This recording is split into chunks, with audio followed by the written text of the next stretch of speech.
I know because the voiceover industry, when it comes to commercials, is so immersed in the advertising industry. I mean, they're both like this, right?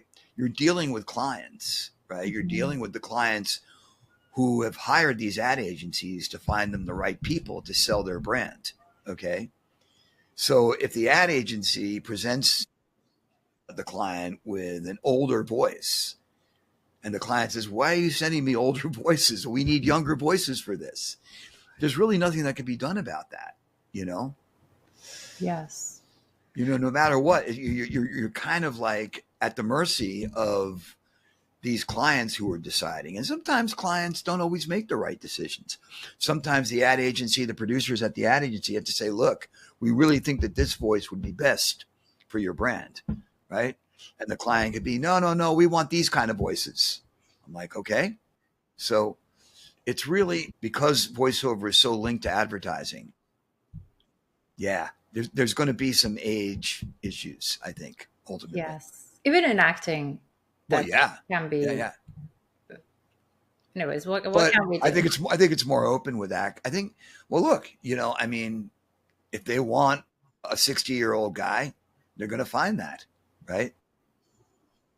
And again, like I said, you know, with voiceover, the acting world, theater, especially, and then of course, on-camera commercials are also linked to advertising, right?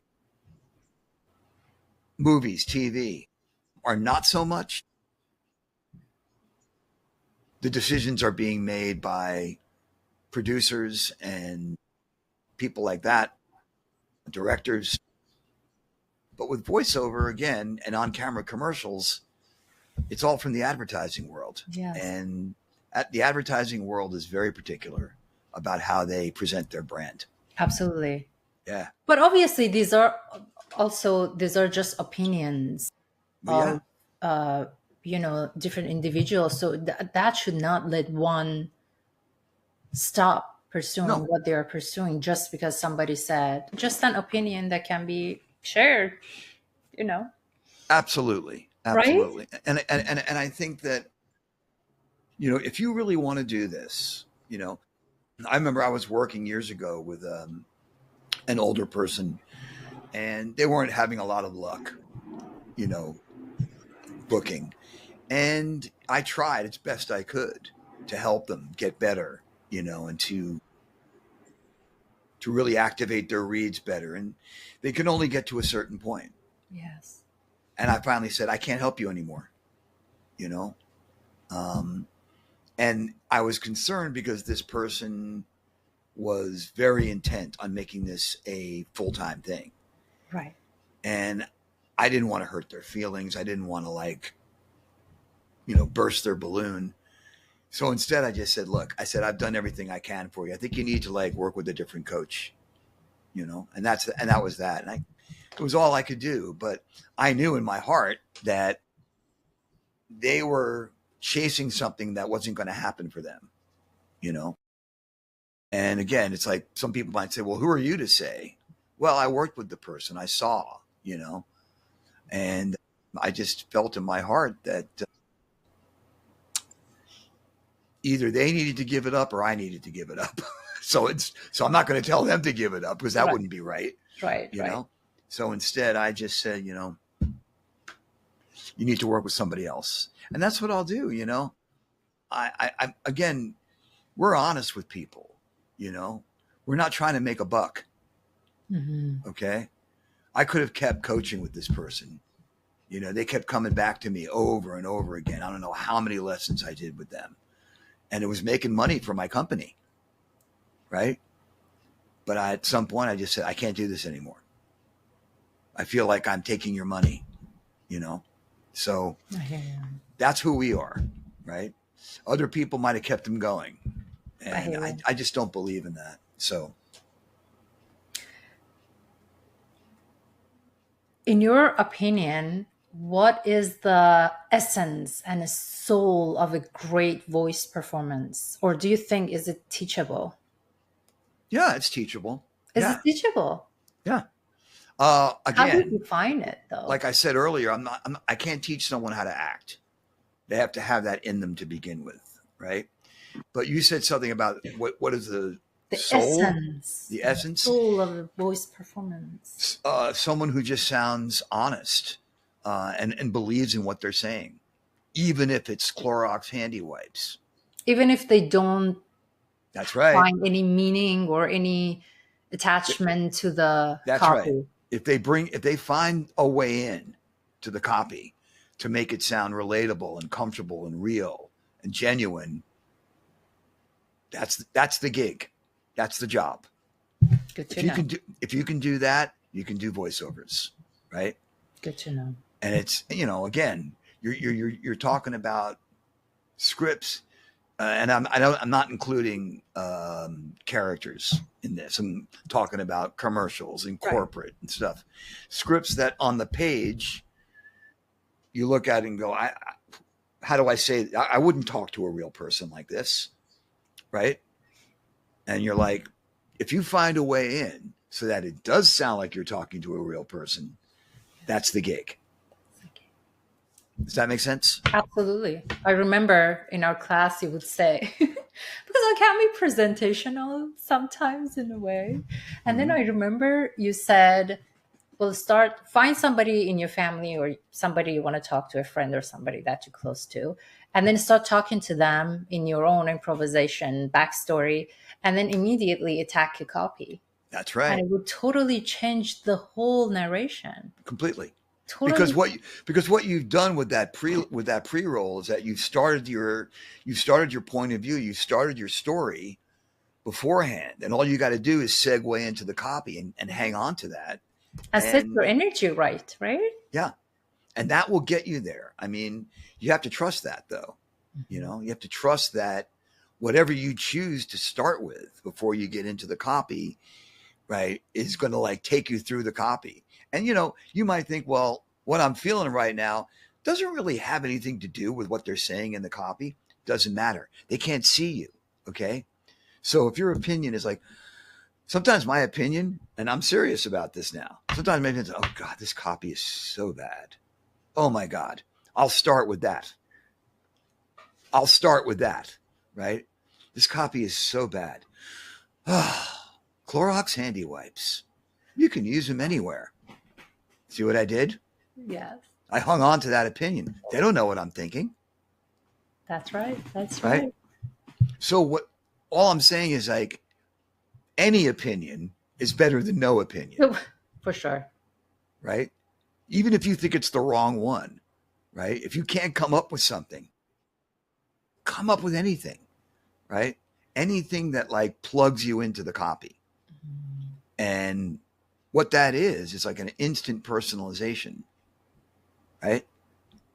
Bruce, would you recommend to your student to listen to the sound of their voices while they're reading the copy? Is this a good thing to do? Just listen to it like after you record it. But not because some are so self-conscious about the sound of their voice and they're like, oh my God, am I just reading it right? And then you just lose the whole authenticity behind the whole thing. That's correct. Yeah. It's listening to yourself while you're recording. I mean, I do it because I've been doing it for years and it doesn't bother me. But I do recommend it because you will sometimes like either fall in love with the sound of your voice and make it all about that. Like, oh, my voice sounds so great. Right. Or you'll be like, oh my God, this is terrible. Right. Or you might just start micromanaging the read in the middle of it and changing things when you shouldn't change anything.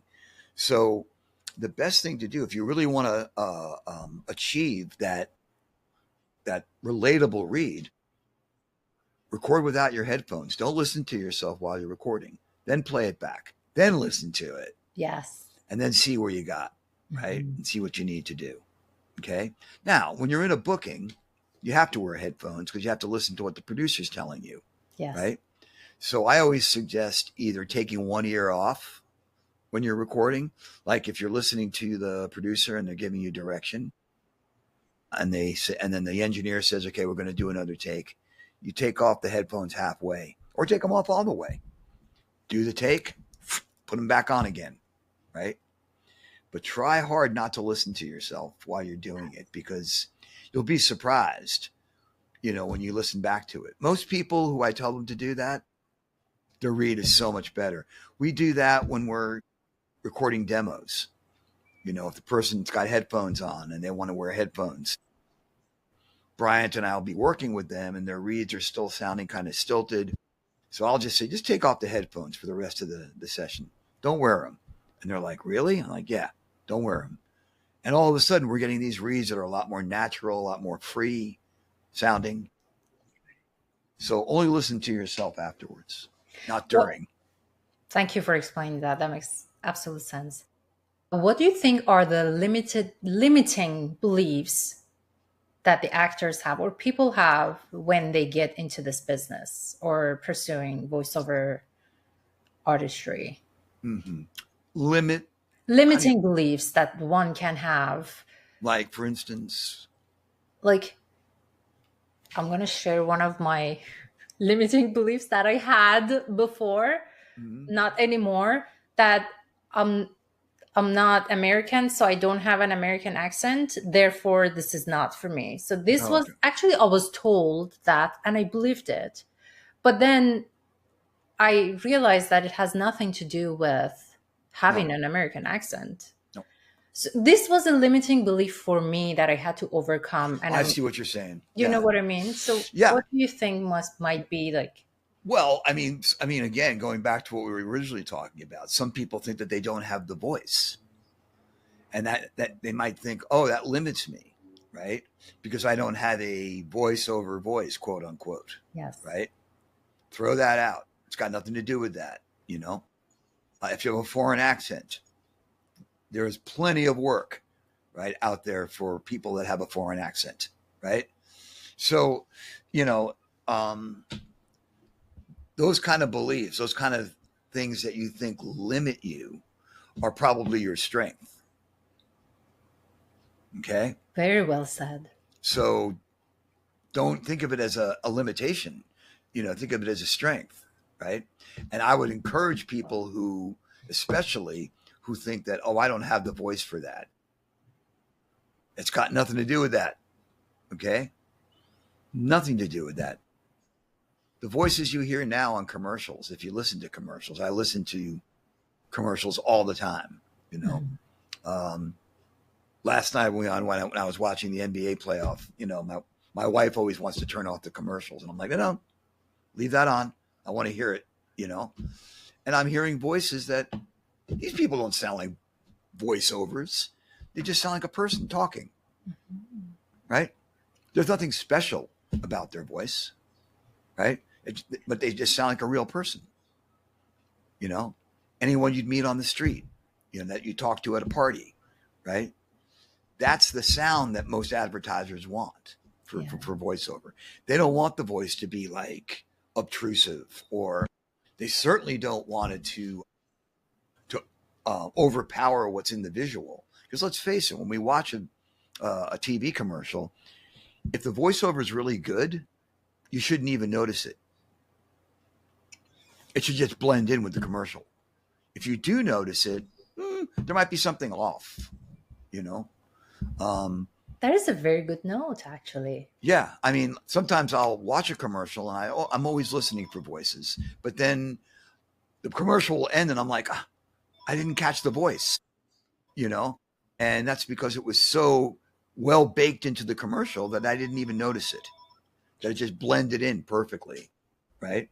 So they want voices that can do that. What do you think the future of voiceover will be with all this AI technology? Well, it's certainly going to impact it. It already has. It's just going to be a question of how voice actors deal with it, you know, and in terms of Well, financially, certainly. If they want to put your voice into an AI bank, it's going to cost them. You know, replacing voices with AI voices, I could see that happening with some genres. I don't know how successfully that could happen. But how Depends. can one use AI in their advantage? Well, Doing their there's a lot of different ways. As far as, like I said, I don't know if there's an advantage to it so much as just being knowledgeable about AI and how it works. And if indeed you're concerned that if you record a commercial for a brand and for a producer, that they're going to like match your voice to an AI version of it, right? You want to make sure that you're covered for something like that. In other words, don't say, "Oh no, you can't do that. I won't do the job if you do that." You just want to make sure that you're covered, and that's something that still is being worked out, right? got it. So I think that voice actors have to be really savvy about AI. I don't think it's going to completely replace Hmm. genuine voices, but it's definitely going to be cost friendly for a producer. And you want to make sure that you're getting a piece of that if it's your voice Yes. that they're using an AI version of. So I don't know if there's anything you can do to turn it to your advantage. That remains to be seen Got because it. it's still new, you know. Yes. But there's definitely things that you can do to make sure that you're not being robbed of your share, right? That your voice isn't out there being used for things you don't want it to be used for. That, the producers or the clients are making money off your voice and you're not. So, Well, thank you for sharing. Those are great insights. yeah. Was there a gig that you got in your lifetime that was so difficult for you, Hmm. but taught you a great lesson? Trying to think if anything was really difficult for me. Um, I have to think about that. I think that even the hardest voiceover gig, well, one thing that happens that's difficult, that can be difficult, is if you do a voiceover job and then you get replaced. Oh no. Yes. Yeah, that's happened. That happened to me once when I was living in LA. And I remember, the producer seemed very distracted and, It you was the know, auditioning or after you got booked? no, it was after I got booked. I booked the job. They recorded me, and then I was replaced with another voice. And I was somewhat devastated because I was still new to the business. And then I spoke to my agent about it, and my agent was like, "Relax, it happens all the time." He says, if it never happened, then something would be wrong. I said, "Really?" He goes, "Yeah." He said, "Forget it, relax, you'll get something else." You know, Welcome to the industry. so I'll never forget that. I thought that the agent would be like, "Well, what did you do? Did you do?" I said, because I didn't remember doing anything wrong. Did everything the producer told me, but it happens. It just they heard it. They matched my voice to the commercial, whatever, and the client went, "This isn't right." Had nothing to do with me, right? Absolutely. Absolutely. So that was kind of hard. Other than that, I've had sessions where the producers got a little picky, or you know, but no, I can't say that anything has been so difficult that it taught me a lesson. I think that for the most part, I've had nothing but fun doing voiceover. Oh, that's wonderful to hear. And even if a producer was a little picky or um, was asking me to do too many takes, I'm like, okay, hey, I'm being paid for this. If this is what they want, I'll do it. That's something that I always that I did learn, which was that Don't ever question anything at a booking. You know, don't ever question the producer. Don't ever question the engineer. Don't even You know, give your opinion about the no, copy or anything. no, Good to know. don't do that. Just go in there. Even if they give you a direction that doesn't really make sense, just say, sure, got it, no problem. And go ahead and do a read that makes sense to you. And they're more than likely they'll be happy with that. You know? So yeah, you're there as talent. You're not there to like give them your opinion. You're there to give them what they want. Right. And again, you know, if it so happens that you do your best and then they decide to replace you anyway, it's got nothing to do with you. True. You know? That's true. What do you think the role of stillness and quiet was in your creative journey? Stillness. Do you think that wisdom comes from stillness and quiet, or Well, I don't know if there was a lot of stillness and quiet in my journey, to be honest with you. You know, okay? it Given was that you are a voice, that was actually because sometimes I'm going to elaborate a little bit more if I may. Sometimes in order to get to your true self and authentic self, you have to be just be still and get to that point true. in order, you know Yep. what I mean? Yeah, I think that, you know, certainly when I'm at a booking, I think that to concentrate, to focus, you know, you need that kind of stillness. You need that kind of quiet within yourself, you know. Um, and when I'm coaching, when I'm working with somebody, I'm totally focused on them, you know. So I think, I don't know about whether it has to do with stillness and quiet so much as it has to do with just focus, you know. I'm pretty focused when I work. I don't allow distractions of any kind. That has And to do with that because you are shutting down all the distraction that comes to mind, yeah, right? All so the you, and I think, you know, if you're booked on a job as a voiceover talent, you have to have that kind of focus.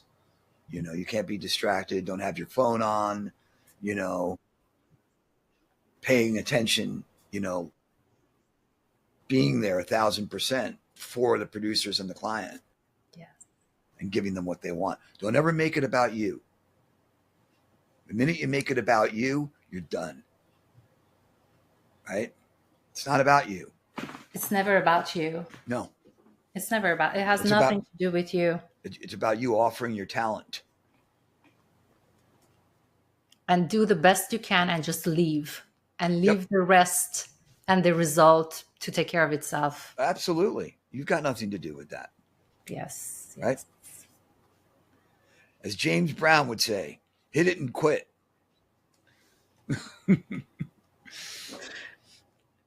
And don't even look back. Don't even Yeah, look, don't even follow up. that's right. No, no Don't even following up. just just forget about it and let the intention manifest itself. And that's true with auditions. Like, you know, don't. It's tempting to do it, but you know, especially when you're with an agent, to like get back. Hey, did you hear anything? You know, what do you think of my audition? You know, if your agent, let's say you're sending auditions to your agent, right? If your agent doesn't reach out back to you and say, you know what, you might want to try this again. I listened to it and you're missing something. Unless you hear that, don't say anything. Don't email them and say, is my audition okay? Assume that, you know, no news is good news. Okay. Yes. Your agent, if they're a conscientious agent, if they're really good at what they do, they will reach out to you and let you know that your read might be off, right? And that you need, and don't take that personally either. They're trying to help you, Yes. you know? So, yeah, don't go chasing people, asking them how you're doing, right? Send it, hit it and quit, you know, Move move on. on. Yeah. Move on with your Yeah. life. If you One last question. Sure. If you were to distill your career into a philosophy or one single thought that guided you through your life, what would that be?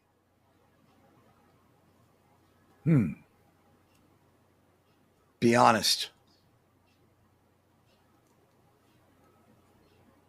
That would be it. Be honest in everything you do.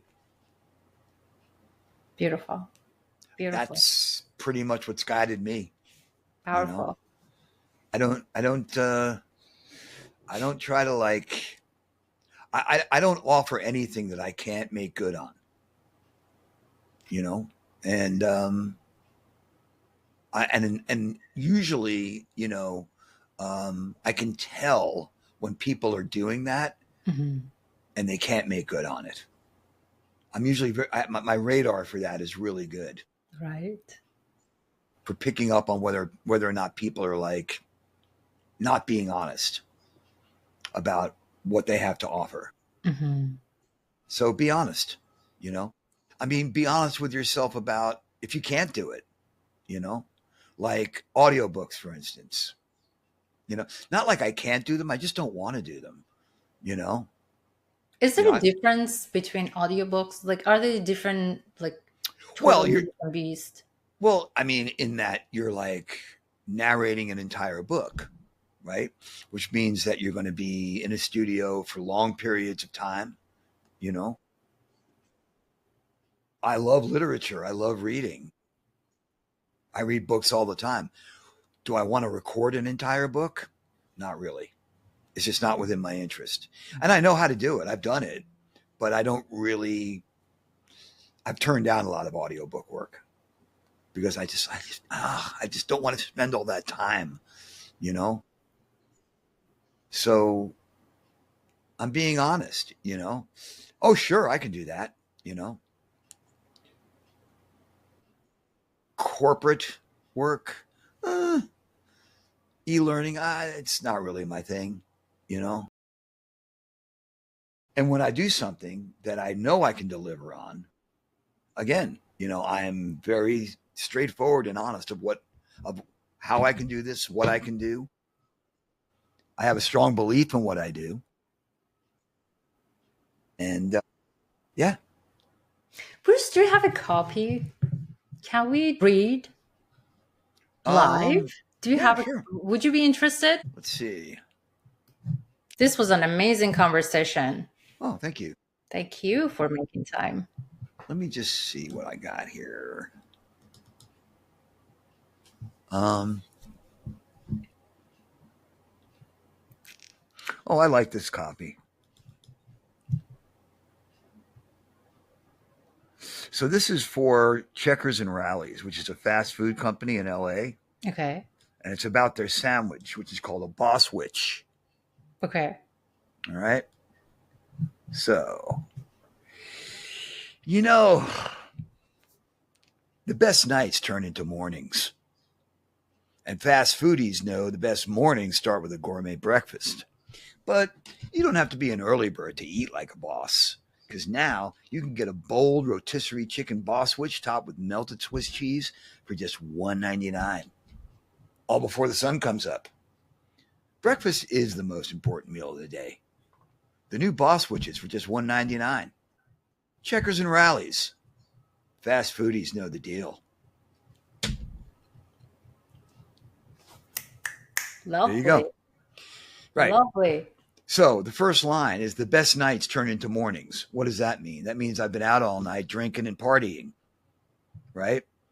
So that's what you want to sound like, right? When you start, it's like, yeah, I need some like hangover food, right? This is the place. That was my whole attitude, my objective throughout the entire thing, right?